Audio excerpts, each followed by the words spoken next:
దేవుని చేత ప్రేమింపబడుచున్న నా ప్రియమైన దేవుని బిడ్డలారా, దేవుని యొక్క వాక్యమును మనము ధ్యానించుకునుదాం. ప్రభు వాక్కునకే కరువు వస్తుందని పరిశుద్ధ గ్రంథము మనకు తెలియజేస్తూ ఉన్నది. ఆమోసు గ్రంథము నుండి మనము కొన్ని వచనములను మనము ధ్యానించుకుందాం. సర్వోన్నతుడైన ప్రభు ఇట్లనుచున్నాడు, నేను దేశం మీదకి కరువును పంపు కాలము వచ్చుచున్నది.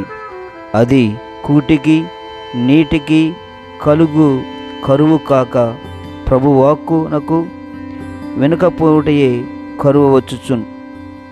ప్రజలు ఈ సముద్రము నుండి ఆ సముద్రము వరకు, ఉత్తరము నుండి తూర్పు వరకును అటు నిటు తిరుగాడుచు ప్రభు సందేశము కొరకు గాలింతురు, కానీ అది వారికి లభింపదు.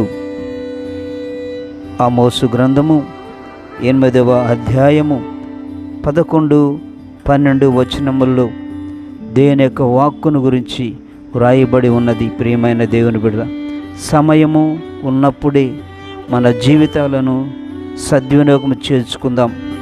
ప్రభు యొక్క వాక్యమును ఆలకించినప్పుడు, వినినప్పుడు, వినయము కలిగి హృదయముతో మనము ధ్యానం చేసినప్పుడు మన జీవితాలు మార్పు చెందుతాయి.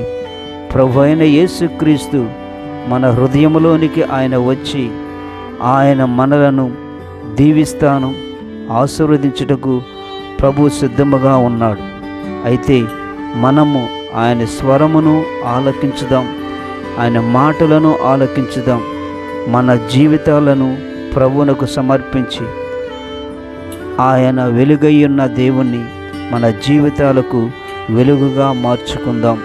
ఉప్పు వలె ఈ లోకములో దేవుని బిడ్డలుగా జీవించుదాం. ఆమేన్.